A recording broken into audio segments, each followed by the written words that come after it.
Imperfects presents a very special episode.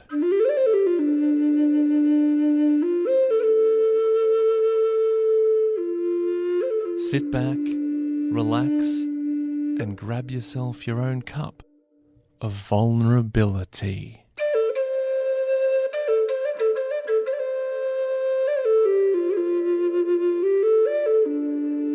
This is the Vulnerabilitea House.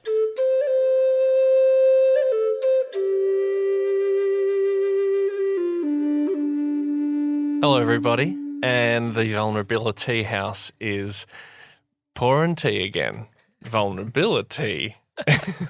For those, God, the weird opening. We've never had a good opening. We've never had a good start, and the tradition continues today. I drink tea most nights now. It's a new thing for me, but I smile every single time I pour myself a cup of tea. Really? Because I think of vulnerability. Oh, well, that's nice. Well, for those, if this is your first Vulnerabilitea House, the way it works. Welcome to the Vulnerabilitea House. But the way that it works is we have a deck of cards here. And the reason we came up with this is because we've sort of, from doing the podcast and loving the work that Brené Brown does and many people like that, we recognize the positive effects of vulnerability. So this is to sort of encourage us and anyone who comes on. Missy Higgins was on one Vulnerabilitea House. So this is sorry, I've absolutely lost what I'm talking about. Are you okay? I was like, what am I talking about? I found myself just saying words and then I don't know what I'm saying. It's like an absolute breakdown. Anyway, I'm back. Professional broadcasting from us all. No, I just found myself talking in loops. I was like, get to the point, Shelton. No, we have a deck of cards, and on every card there is a question written on it. Each question... Bluey cards, yes. For those of you who've been following us for a while. I couldn't find cards the day we started this. I could only find Bluey cards. They're written on the Bluey cards. Bluey, the TV show, yep. So, and each question hopefully will prompt a vulnerable story or answer from the person. And Hugh, you are up today. You will be picking a card. Actually, before you go into it, yes, it's Josh. not my turn, but something happened to me that I was, it's not really that vulnerable, but it made me laugh a lot because it's similar.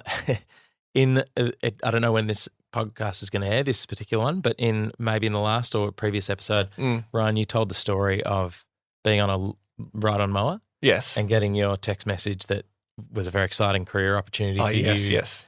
That turned out to be for Hugh. Yes. It was a message from a friend who one of the producers on Willosophy, Will Anderson's podcast, and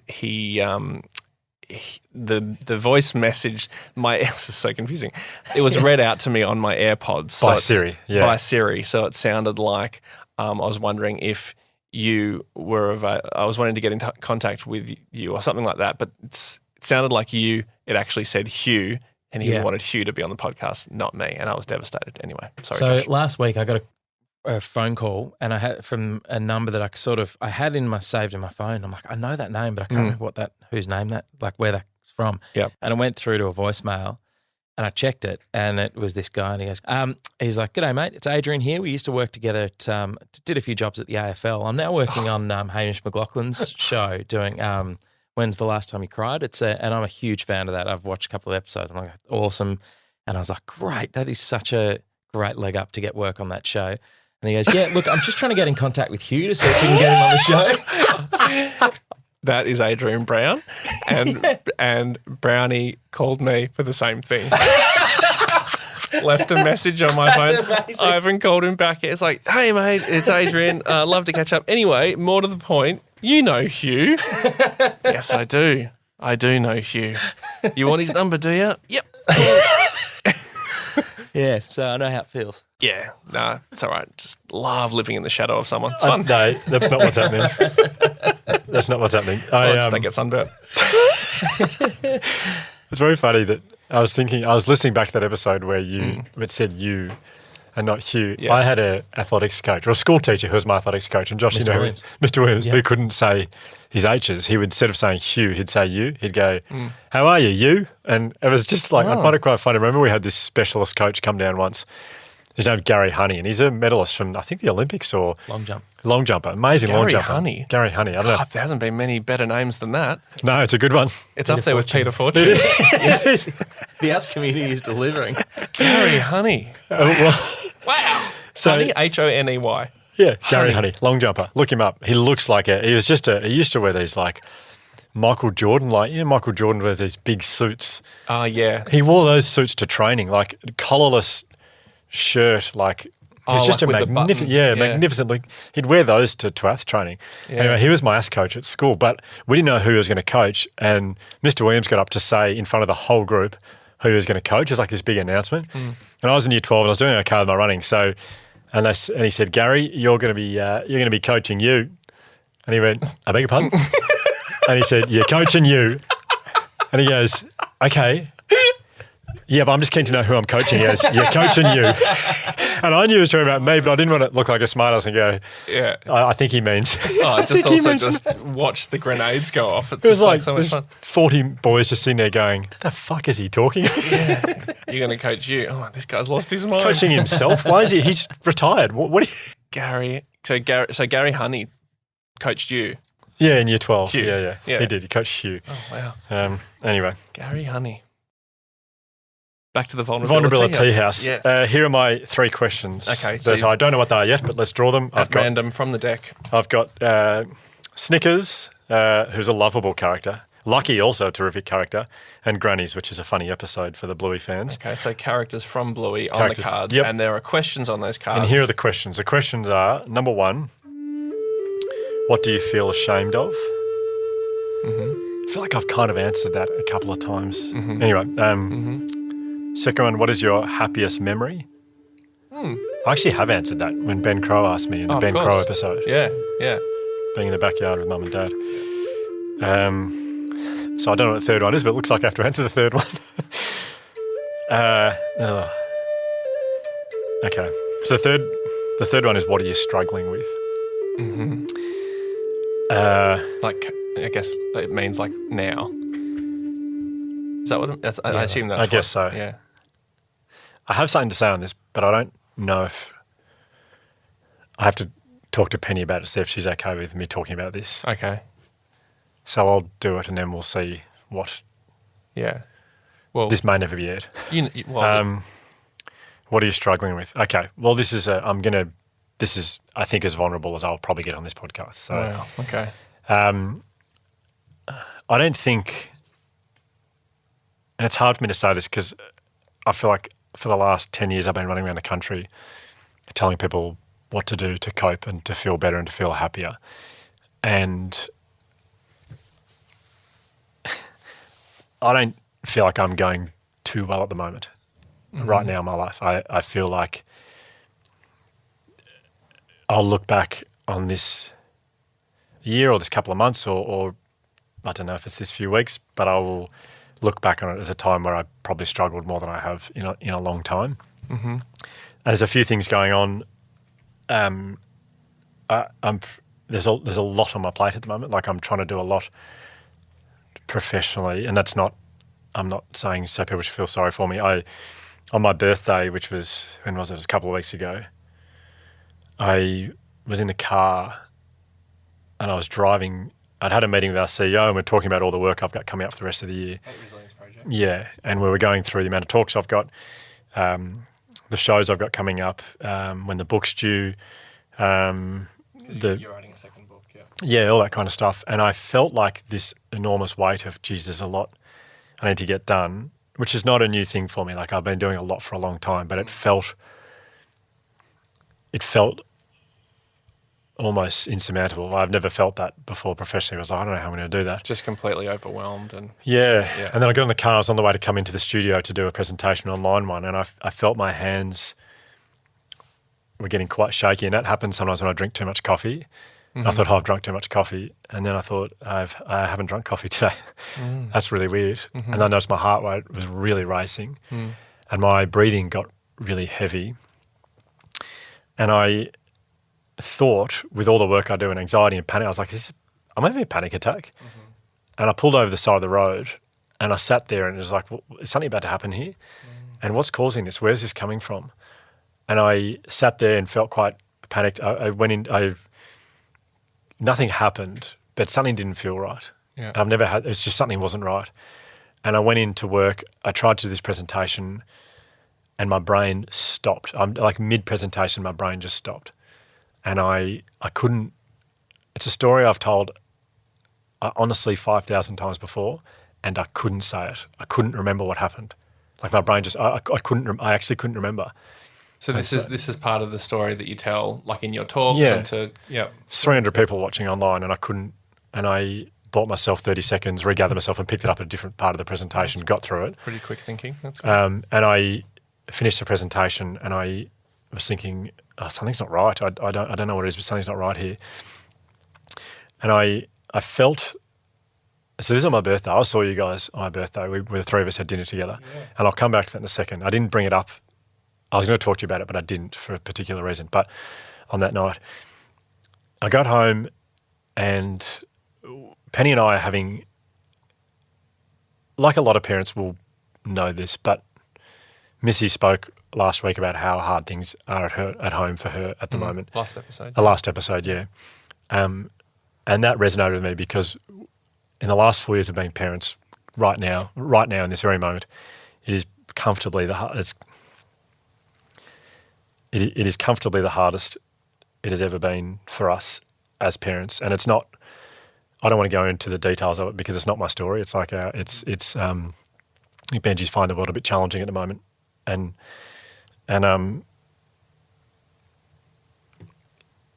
because of that, and I'm not going to go into it because that's his story one day to share if he wants to.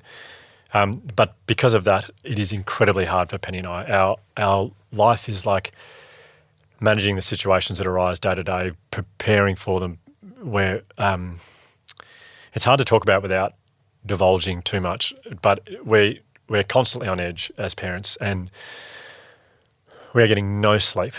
Like when I say no sleep, Elsie, our youngest one, will wake up at, the other night she woke up at 12, didn't get back down until 3:30 and Benji was up at 5:30. Wow. And I remember going to bed that night just thinking to myself, I've never felt so emotionally drained and physically tired in my entire life.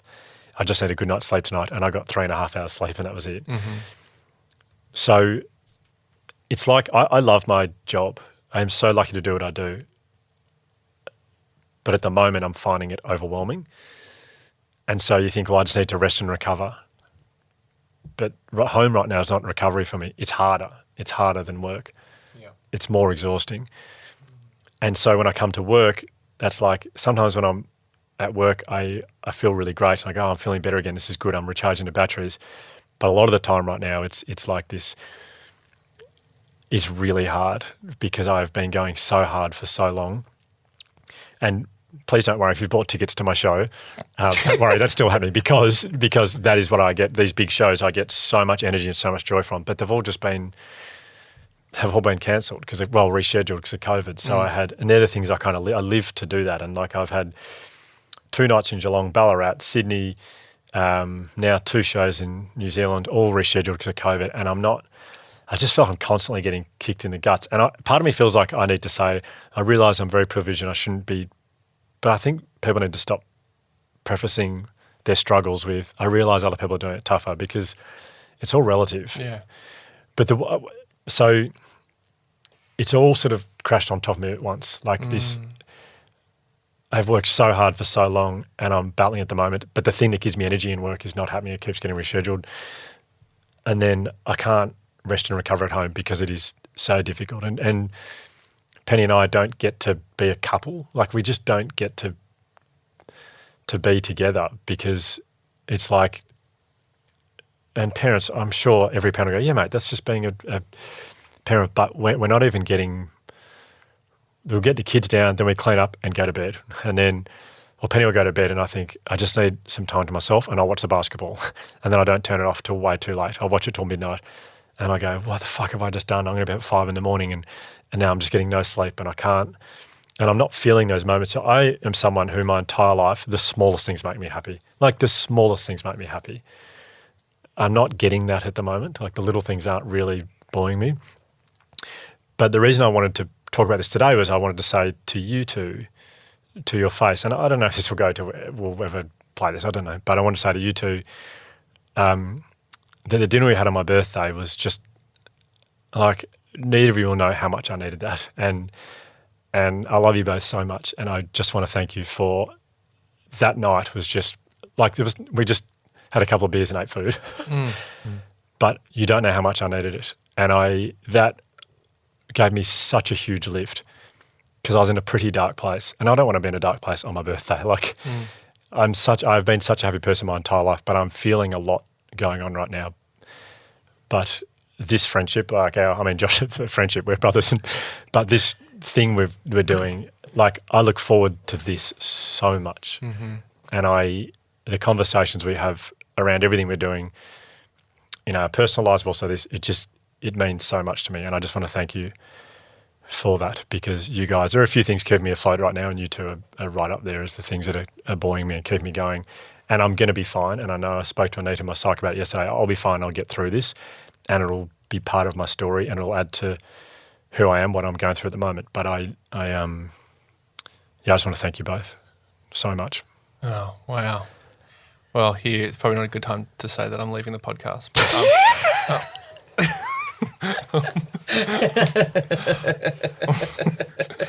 I'm not leaving the podcast. But Josh is leaving the family. That dinner on your birthday, I loved as well. There was something magic about that dinner. I don't know why. Did you think that, Josh? It was the room. It was the room. It was a great room. It was. It was really special. But it was amazing. Yeah. But I needed it. Maybe you could sense the relief in me or something. I don't know how relieved I was to be there or to... I don't know. Yeah, I don't know. But, thank you for saying all that. Yeah. I'm really sorry you're going through all that here. Yeah, I mean, I say it. Did hearing Missy say all that stuff help? Or? Yeah, it did. Yeah, Missy and her kids came over on Sunday, and it was like this. We had this experience of, like, we saw each other's, how hard it is for each other parenting. So we didn't really catch up. Like, as she left, she said, let's have an adults catch up soon, because we didn't catch up. I was struggling with how I was going and with my situation. But I do feel very strongly like I want to add to this as well. Penny and I went away together for the weekend a couple of weeks ago. It was a few nights after my birthday, and Mum and Dad look after the kids and Penny's parents. And I remembered why we haven't been away together. I had a night together in so long. We had 2 nights together. First 4 or 5 hours of catching up. It felt like we were catching up. Yeah. We were kind of bickering a bit, or we were kind of a bit like, can you do this? Can we do this? Why isn't we should be doing that? And then after 4 or 5 hours, it was kind of like, I remember what it felt like. It was like, I was like, I know why I'm in love with this person. Yeah. Like, I remember it. Not that I'd forgotten it, but I felt it. Like, I really felt it. It was like, God, when we're together and there's no other worries, we're so good. Mm-hmm. Any of the, we're not having issues, but the difficulties that we're experiencing would be a pressure on any relationship, definitely a pressure on our relationship as well. But it's just a really nice reminder of, I'm saying this just because I feel like I need to just say how much I love Penny as well, and how much she's, I came home from after we went to dinner, the next morning I chatted to Penny about how I just felt like I'd crashed, like my brain just stopped working, and I'd had this, and she was just so good. And I was reminded of, again, what an incredible person she is and how much I love Penny. So that's funny, the people that you really love in your life, you turn to in difficult times, and my people have really stepped up, I guess, without even knowing it. You guys didn't know it the other night, but gosh, I needed that so badly. I find it incredible how you're able to, like, compartmentalize. I don't know if you're doing it intentionally, but I would, like, never know. Like, you coming in today, I would never know that you're, like, I feel like if I'm going through that, I wear it on my sleeve a little bit more. I don't know. I think some people do as well. Yeah. But I feel like and maybe this is just like a result of doing what you do, where it's like you have to, doesn't matter what's going on in your life, you have to stand up in front of maybe 2,000 people and be the Resilience Project, or literally sometimes be resilience. Like that is like that's quite a heavy weight to carry. And maybe just because of that, you've sort of become good at compartmentalizing, going, okay, well, things are really shit, but I can't afford them to be shit right now because I'm about to talk to about being happy. Being happy. Yeah. I think it's an amazing.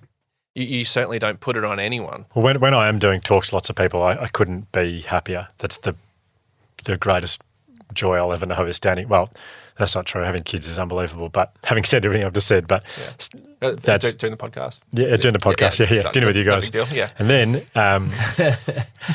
so I don't want anyone ever watching me thinking, oh gosh, is he really not enjoying this? I love it. Like it's just, it's the mental energy sometimes to get up to do it. It's hard, but it's my favourite. It's incredible. And I love it. So it is. It's never not genuine. To say to anyone who's listened to me speak, it's never not genuine. I'm always fully there. I'm always fully engaged in what I'm saying and the emotion of it. I think that's why I sort of crashed on my birthday. It wasn't because it was my birthday, it just was a coincidence, but I think that's why I crashed a little bit, because I don't just turn up and go through the motions. I really feel everything I'm saying and every story I'm telling, I'm there, like I'm really in it. Anyway, that's it's not, I don't want to go on much more other than to just, I suppose, to thank you both. You're very important to me, and it means a lot. So thank you. Oh, likewise, Hugh. Yeah. I mean, the friendship I have with you and with Josh as well, is just so important to me. And like even just hearing you speak like that just makes it even more important, because like I look up to you in a huge way, I think, and the fact that how you're so able to kind of be across so many things. I know how busy you are, but you never really, well, you just have. I was just going to say you never really talk about how busy you are. But some people make a big deal about like all the things they're doing. You never do that, even though I know there's a lot going on. And anyway, I really do look up to you, and I look up to the way you live your life and how you treat people. And I'm really glad that you've said all that, because I would otherwise assume that you've got a fairly good handle on it, even if you don't. Even if I can see that maybe you don't, you're the resilience project. So I think most people might assume that, which is maybe like a bit of an unfortunate part of the job or part of naming a company the Resilience Project. Yeah. You've essentially named your company I'm Fine. Everything's all right. Everything's all right. Don't worry about asking. Yeah. What's catchier than that? The Resilience Project. I do. I mean, I don't know if we'll release this. I don't know when it'll be. It could be at a point where I'm totally fine and I've got through this stage. So, but right now, that's the question. What are you struggling with? I feel like I can't answer that without saying all that stuff. So yeah. Do you feel better or worse having said that out loud? So much better. Oh, good. So much better. Because I feel like you must carry a burden as well in the everything's fine idea, in that it must feel like you're not allowed to feel these feelings. Well, or not allowed. I don't know. It's a great question, because of course it's a great question. It's Josh. Yeah. It's on brand for Josh van Cuylenburg. He asks good questions. I'm getting a lot of messages coming through about Josh at the moment. Like a lot of can we hear more from Josh, or could Josh do more? And when can we? I mean, the irony is I tell everyone every single day, it's okay to not be okay. You need to talk up but then there's this. The story I've told myself my entire life is that I've got to be okay, and I do tell Penny when I'm struggling all the time. Straight away, she's the first. She'll know I don't hide it, but I do.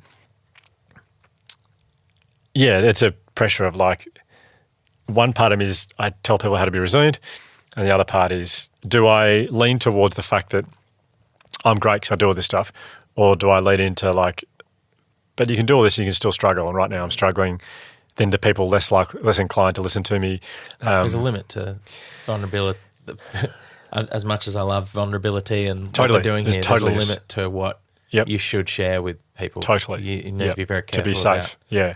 But it's like Mum. I remember once we had all my friends from cricket round when you were 18 and I was around 24, and we were going to take you out to a pub with us or something, and one of the older guys from the club, his name is Lockie, loved Lockie so much, and he would have been 30 at the time, and he loved a drink. And then we're all taking him out. Like, Josh is coming with us to Mum, and Lockie said, "Don't worry, we're looking after him." And Mum goes, "Yeah, who's looking after you?"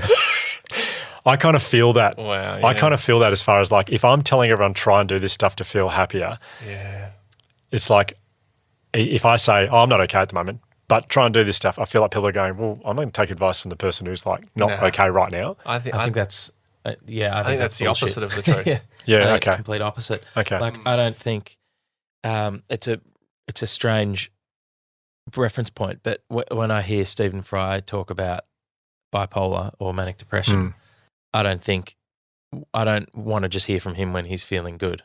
I want to hear what he's got to say, and it lends.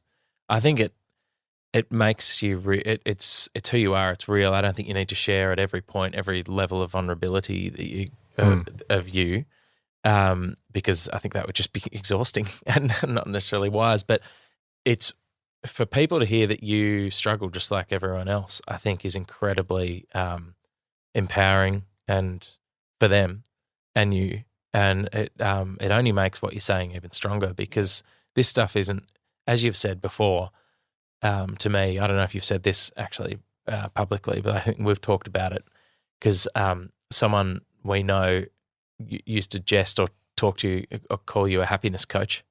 And I remember, and you weren't a fan of the title, and I felt like it didn't quite sum it up either, because it's not about trying to be happy all the time. It's about trying to get through every day and experience emotions without them overwhelming you and destroying you. So for you to go through low points, and actually to quote something that you have said on this podcast before, when referencing Johan Hari, if you go through this, if you're going through that, it's a completely normal reaction to feel the way you feel. Yeah. So to say that right back at you, I think it only makes the whole thing more realistic, and that's what the Resilience Project and what you do should be, just realistic, not some pie in the sky. We should always be happy all the time, because that's not a good way to live. Yeah. Yeah, I've reading a book at the moment by Dan Siegel, who's I've taken great inspiration from. It's I think the book's called The Power of Showing Up, and it's saying that the main body of research around parenting is that, like, the key is to just continue to show up, and you'll make lots of mistakes and you'll be imperfect, but you got to keep showing up, and that's the consistently show up for your kids, meaning you consistently make them feel secure, safe, soothed, and what was the other S? Seen. And I have kind of taken that mantra for my whole life at the moment. Like, I feel like I'm sort of bracing myself for, it's hard at the moment and everything feels extremely hard. I'm sure COVID piled on top of that has got something to do with it, but I'm just going to keep showing up, and I'm going to not be perfect, and I'm going to struggle, but I've got to keep showing up. And I don't want it to sound like if someone is really battling with serious depression, anxiety, I'm not saying, hey, just turn up. I'm not saying that this is just for me right now.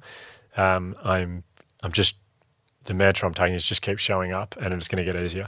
And I have no doubt it will. And even just talking to you guys, I just feel so much better right now. Like, I just feel so much better from having said all this.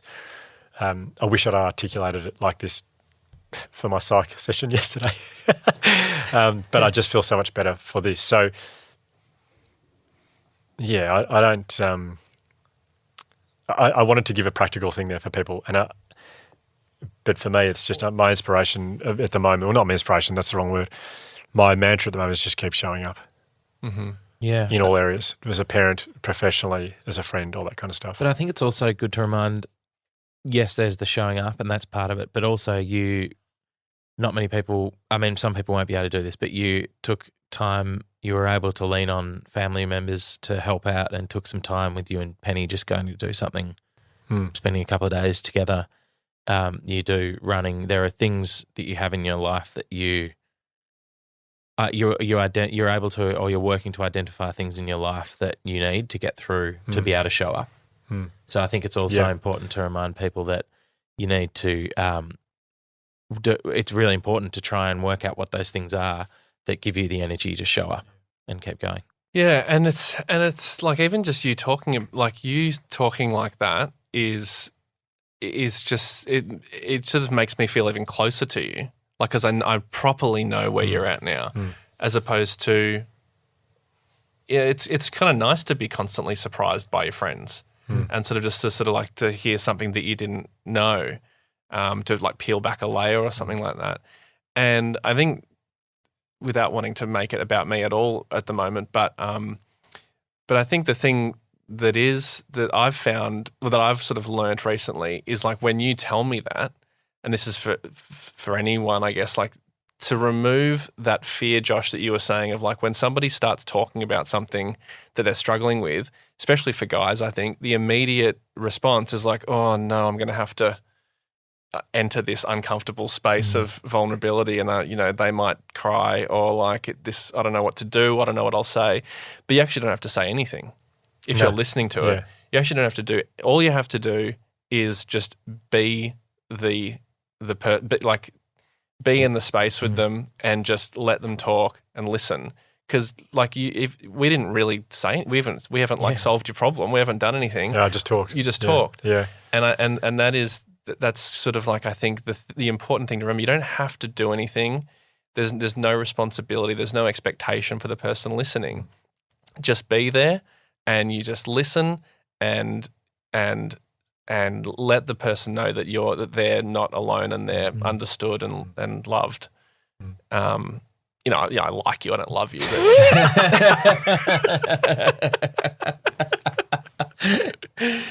But this massively, like to a ridiculous degree, undervalues what psychologists do. But sometimes when I have a really good session with Maria, sometimes I just feel like the most valuable thing about that was that someone actually just listened to what I had to say for 45 minutes. Oh. And I felt like I was heard and understood.